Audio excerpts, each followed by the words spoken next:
transmission line sag calculation with ampacity of different conductors. Before I begin, I want to tell the two main features of this presentation is sag and ampacities, and our this spindle wave presentation is coming under my category as a computer application. So as far as sag is concerned, in layman language, I can demonstrate with the help of the thread which I am having.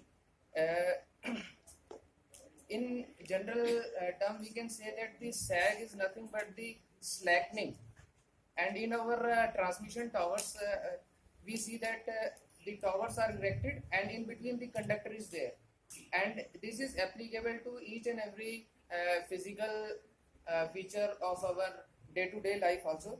You can understand this thread as a transmission line, and as the weight of this thread is increases, so it starts slackening. So this vertical distance which is between the center point and the lowest point, this is known as sag. Okay? Again, if we go by our simple application, simple knowledge, if the weight of this any thread or any conductor of electrical conductor, it is increases, so this slackening will increase. Again, the another point is that if we so it directly depends upon the weight. Other thing is that the distance between these two hands. In actual practice, this is the two towers. So if the distance is more, so the weight of this thread or the conductor is more. So more is the weight, more will be the slackening, and more will be the sag. Again, so this distance concept is clear, weight concept is clear. Now third thing, important thing is tension. If I am applying my full force on both the sides on the equal and opposite direction, it is erected straight. So there is a limiting tension, otherwise this thread will break out. If I will prove this. Same thing is applicable for our transmission conductors also. So if we go by the first slide, this index shows the introduction, case studies, results comparison, and the discussion on the ampacities and sag produced by different conductor conclusions, references, and the sample MATLAB programming which I have used, and based on those results, we can compare easily. So, in the satisfactory design of the transmission line, it should be satisfying both from the electrical point of view, civil topology, and also from the mechanical design. As I have shown the mechanical strength part, other part is that since these transmission lines are erected on the transmission towers, so those towers should be mechanically strong enough, and also the cross arms which are used should be strong enough to support that. And other electrical aspect of this is that those conductors are required to fulfill the requirement of current carrying capacity, or in general we can say the power carrying capacity, because from generation to distribution and load centers we need to carry the power, and power is nothing but the VI cos phi. Voltage is constant for a transmission line, so current, it depends upon the current, so it should have the sufficient current carrying capacity. Again, how this sag is associated with the current carrying capacity, that we have studied in our lower classes 11th and 12th also, that whenever the temperatures increase, that there is a volumetric expansion, linear expansion. So same is applicable to those conductors as well. So as the temperature, current carrying conductor, so I square RT, heat is produced, so it will expand. Whenever it expands, it will go down, so sag will increase. And from the civil point of view, we see that we are having different topologies for different conditions. We are having transmission lines in towers on the plane on the mountains. So whenever the mountain is comes into the picture, so we have different sag and different span.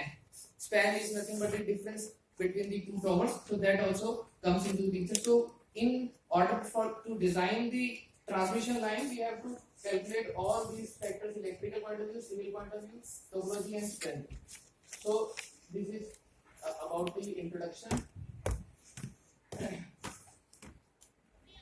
So as I have proved with the help of my demonstration, if we put same thing in the mathematical form, we can say that if there are transmission line is between the two towers, then it is WL square upon 80, which directly says that it is directly proportional to weight of the conductor.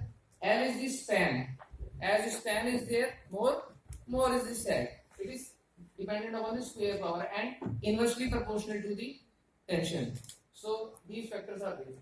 So now my paper will study and compare the traditional conductor with other lesser known conductors and compare the results so that we can reach to a conclusion that which conductor is better and in which aspect.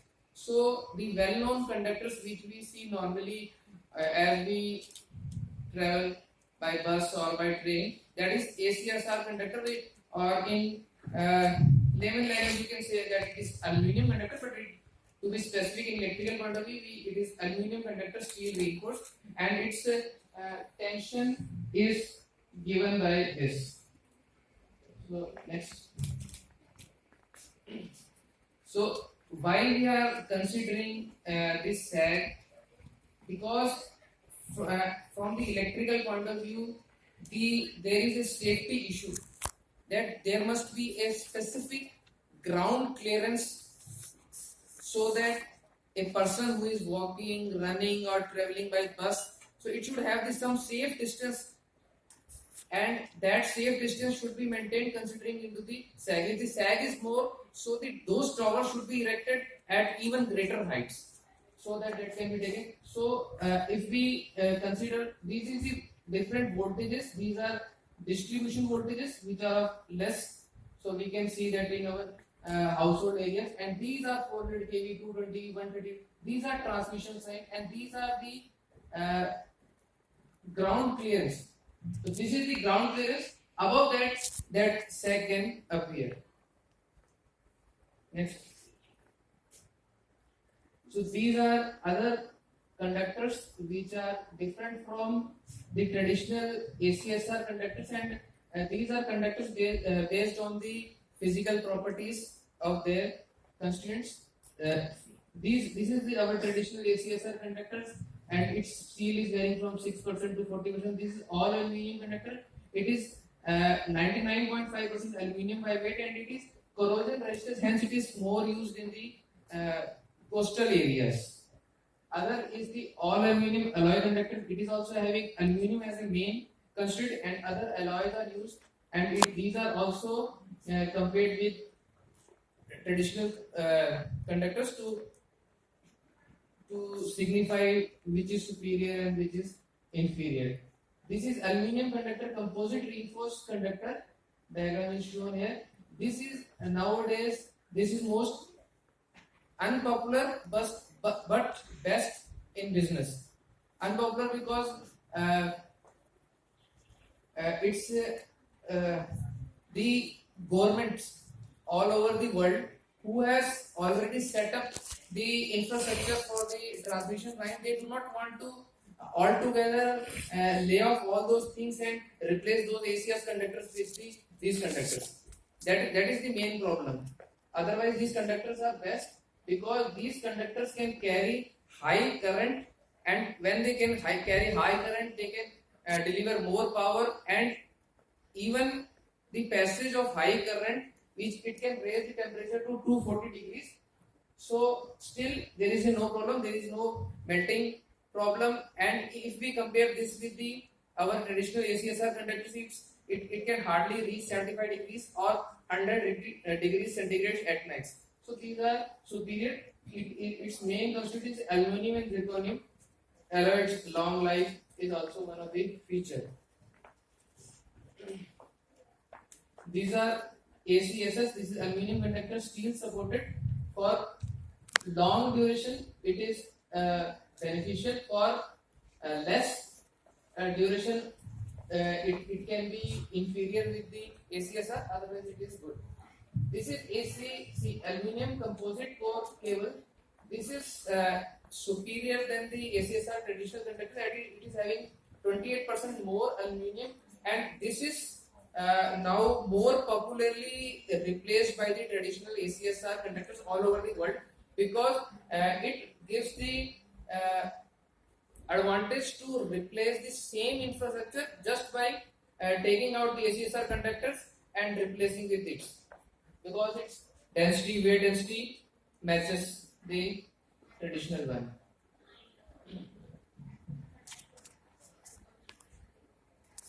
This is the input and outputs of the program MATLAB. I have this computer application which is part of this. I have used MATLAB program, and a sample MATLAB program I have also included in the end of my presentation, so that we can enter the inputs and get the results.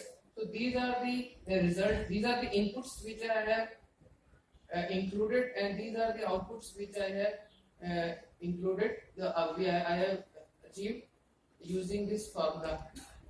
And this is for supports at different levels. This is applicable for mountains in which there can be a span can be 600, and there can be difference of altitudes. This is the MATLAB output program which I have achieved. So when the this transmission line is at the lower end, we will get this sag, and at the higher end we will get this sag. So this is for at different level, when support is at different level. This the conditions which I have discussed now till now, that is for supports without any load. Now when we are talking of load here, I mean that weight of the conductor is present there. In addition to that, if we talk of the ice loading and also the effect of wind, if that is to be incorporated, then what results we will get, that is in front of you. The ice which is in the hilly area, it is always in the vertical directions, and air since this transmission towers are at bigger heights, say 30 meters, so it is considered more as a horizontal. So this is the horizontal component of the force, this is the weight plus ice, and this is the net resultant. So corresponding to these three different components, we get three different sags.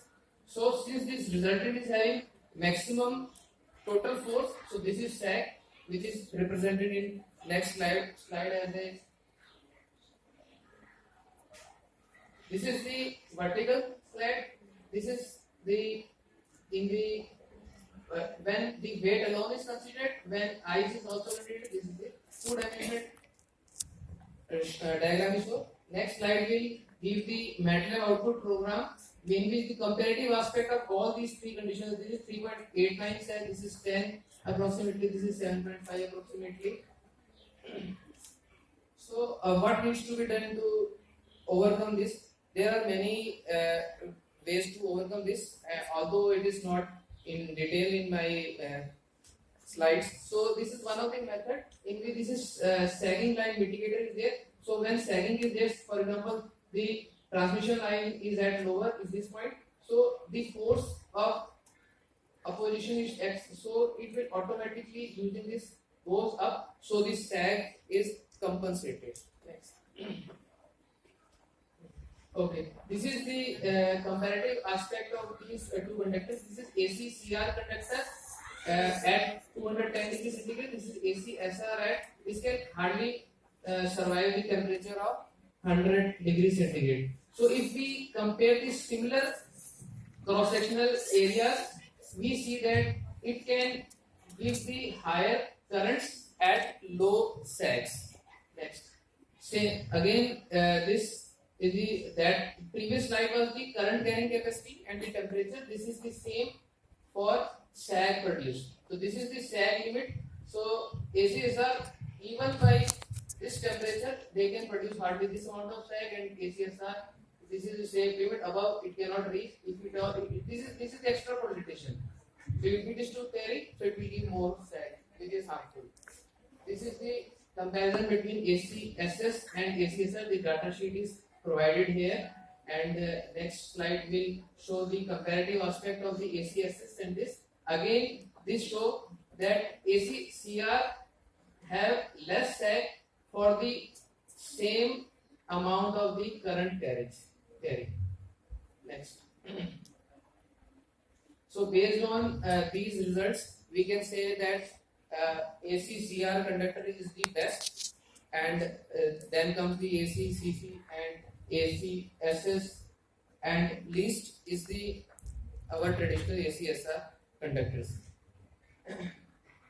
So the recommendations are to carry out more work on these fields so that more good conductors can be searched for less sag and greater ampacity. Ampacity is the ampere is the unit of the current, so current carrying capacity is the ampacity. And in the end, I have given the references. Any queries? Thanks. Any questions, ma'am?